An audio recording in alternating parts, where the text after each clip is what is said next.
Sir last year तो sir मैं pressure था तो टाइम भी मिल जाता था पढ़ने के लिए।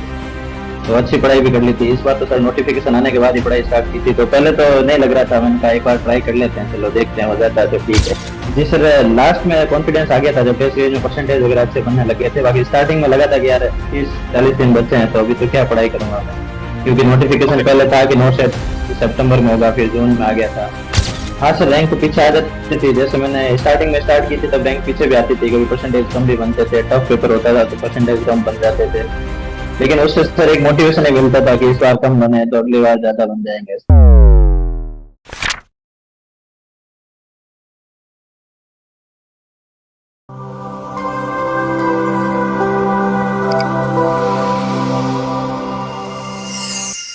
नमस्कार, एक बार फिर से आप सभी साथियों का हार्दिक स्वागत, अभिनंदन टीएनसी की इस ऑनलाइन प्लेटफॉर्म में। और आज हमारे साथ है पवन बिश्नोई जी, और जिन्होंने ली है नॉर्सेट 4.0 के अंदर बहुत बड़ी सफलता। तो सबसे पहले तो बहुत बहुत बधाई और शुभकामनाएं।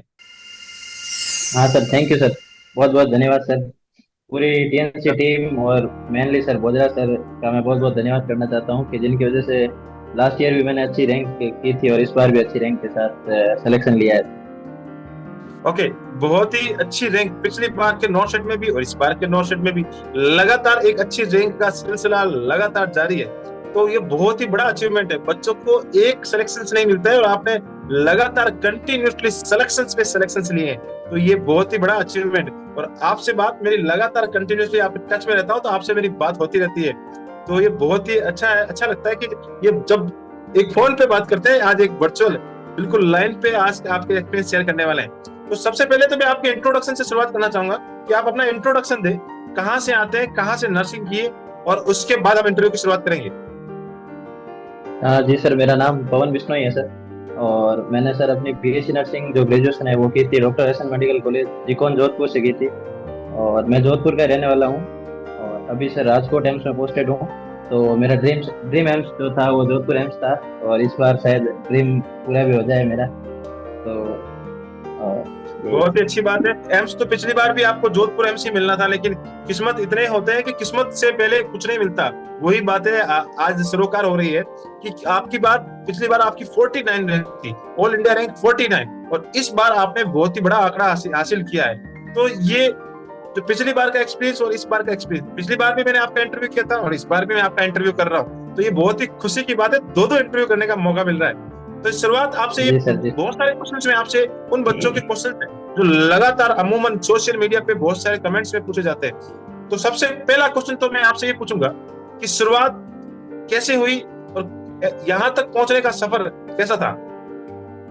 सर लास्ट ईयर तो सर मैं प्रेशर था तो टाइम भी मिल जाता था पढ़ने के लिए, तो अच्छी पढ़ाई भी कर ली थी। इस बार तो सर नोटिफिकेशन आने के बाद ही पढ़ाई स्टार्ट की थी, तो पहले तो नहीं लग रहा था। मैंने कहा एक बार ट्राई कर लेते हैं, चलो देखते हैं हो जाता है तो ठीक है।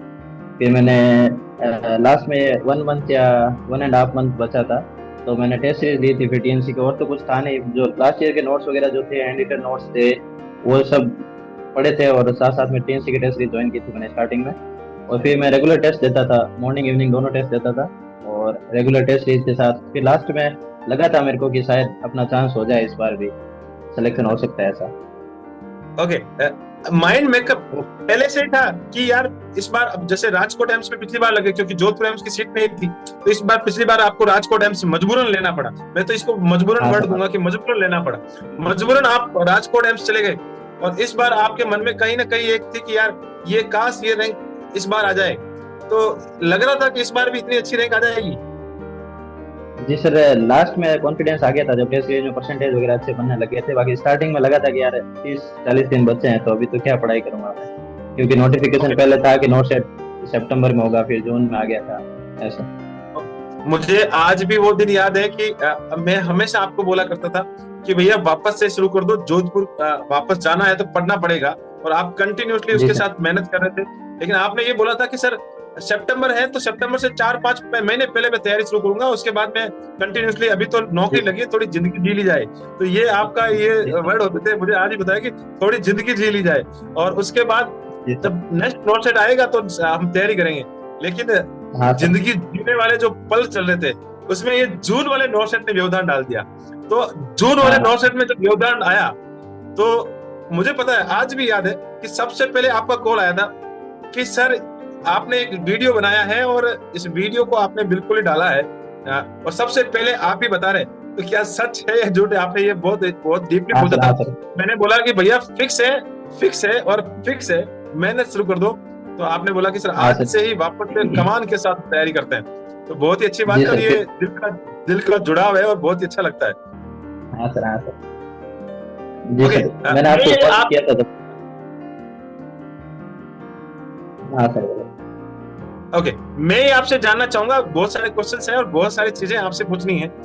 जैसे एकदम से सडनली आपके सामने ऐसी न्यूज आती है कि हाँ यार इस बार तो 900, एक प्री प्लान 900 होता है कि हर बच्चे का दिमाग में रहता है सितंबर सितंबर सितंबर, लेकिन एकदम से चेंजेस, तो ये एकदम से चेंजेस आते हैं तो उस समय एक माइंड मेकअप नहीं हो पाता है और एकदम स्ट्रेटजी, एकदम नई स्ट्रेटजी बनानी पड़ती है।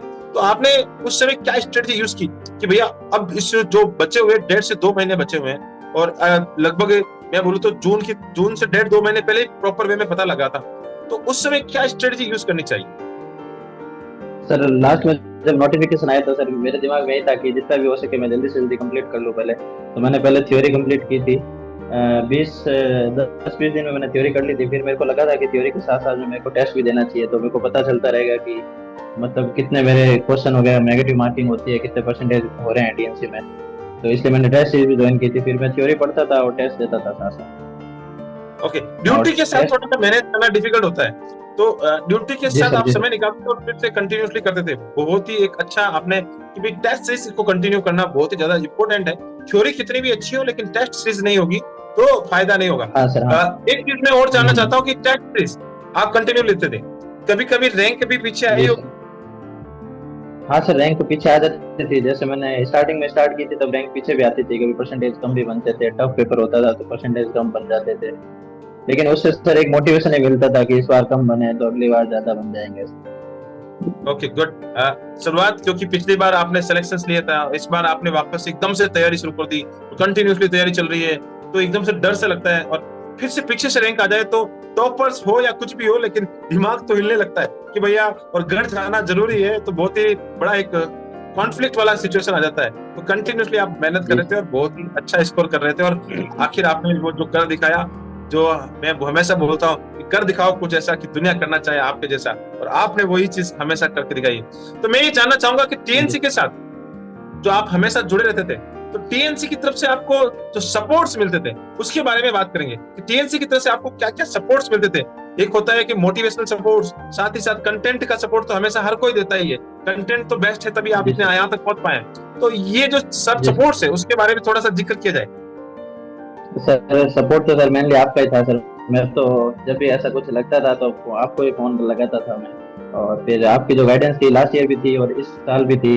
इस साल ज्यादा जरूरत थी वैसे गाइडेंस की, कि मेरे पास डेज भी कम बचे थे और पढ़ना भी ज्यादा था मेरे को। तो मैंने आपको फोन किया था, फिर आपने कहा था कुछ नहीं करना, वापस स्टार्ट कर दो जहाँ से छोड़ा था वहीं से पढ़ाई करनी है वापस। और बाकी आपका गाइडेंस अच्छा था।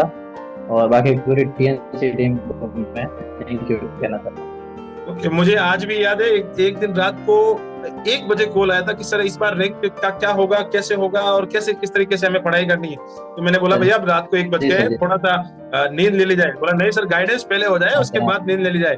तो ये तो बहुत ही अच्छी बात है और ये जी दिल सर। से जुड़ाव है, दिल का जुड़ाव दिल तक जो होता है। तो उस समय मुझे पता है कि अपने लंबी बात हुई थी और मैंने बताया था कि इस बार इस तरीके से स्ट्रेटेजी यूज की जाए तो बिल्कुल अच्छा होने वाला है। और एक बहुत ही शानदार बात आपने जी बताई कि कंटिन्यूसली आपने मेहनत की। तो सबसे लास्ट में मैं एक सवाल पूछना चाहता हूँ, बहुत ही इंपॉर्टेंट क्वेश्चन है, बच्चों का अमूमन क्वेश्चन है कि टॉपर से पूछा जाए कि कितने क्वेश्चन आपने अटेम्प्ट किए थे? सर, क्वेश्चन मैंने सर 188 अटेंड किए थे। कि 188 188 क्वेश्चन अटेम्प्ट अटेंड किए, किए थे सर। वो बहुत बड़ा आंकड़ा। और एक बच्चों का और अमूमन क्वेश्चन है कि सर मेरे गलत बहुत ज्यादा होते हैं, तो आप टॉपर्स के भी इतने ही गलत होते हैं क्या? ना सर, गलत तो होते हैं लेकिन अपनी जो प्रैक्टिस होती है टेस्ट सीरीज में उससे वो मेंटेन हो जाते हैं। गलत होना लास्ट तक बंद हो जाता है। फिर स्टार्टिंग में जब मैंने टेस्ट देता था तब मेरे भी होते थे गलत। फिर लास्ट में मेरे को लगने लग गया था कि भाई ये क्वेश्चन मेरे को छोड़ना चाहिए, ये मेरे को अटेंड करना चाहिए, या फिर दो ऑप्शन बच रहे हैं तो वो मेरे को अटेंड करना ही चाहिए। तो ये सब अपने को फिर समझ में आने लग जाता है मतलब लास्ट तक। ओके, एक चीज मैं आपसे और भी कहना चाहता हूँ कि जो मुझे पिछली बार भी मैंने 1 साल पहले भी इसका जिक्र किया था और आज मैं फिर से जिक्र कर रहा हूँ कि तीन दोस्त की जो कहानी है ये रियल में एक बहुत ही अच्छी कहानी है और तीनों रूममेट है। तीनों का सिलेक्शन एक साथ होता है और तीनों के तीनों टीएनसी के साथ लगातार जुड़े रहते हैं और तीनों के तीनों इस बार भी जी सर। जोधपुर एम्स की तैयारी कर रहे हैं। तो ये बहुत ही बड़ी खुशी होती है, एक ही रूम से 3 टॉपर्स निकलना और लगातार पिछले साल भी और इस साल भी। तो ये कंटेंट की वैल्यू और प्रैक्टिस की वैल्यू दिखाता है कि भाई कंटेंट कितना दमदार होता है, उसी से ही सब कुछ सामने आता है। तो बहुत ही अच्छा लगा इस इंटरव्यू में। लास्ट में मेरा एक छोटा सा सवाल आपसे फिर से, कि आप एक ऐसा की पॉइंट या ऐसा रामबाण उन बच्चों को ले दे दें जो आप की तरह हर बार नॉर्थ सेट में रैंकर्स बनाए। सर मैं तो सबको यही कहना चाहता हूँ कि भाई जितनी मतलब पहले थ्योरी हो सके उतना थ्योरी क्लियर कर लो आप, और थ्योरी होने के बाद फिर थ्योरी को लेके बैठने से कोई मतलब नहीं है। फिर थ्योरी जितनी पढ़नी होती है वो मेरे जैसी थ्योरी सबने पढ़ी होगी लगभग लगभग, सबकी थ्योरी क्लियर होती है।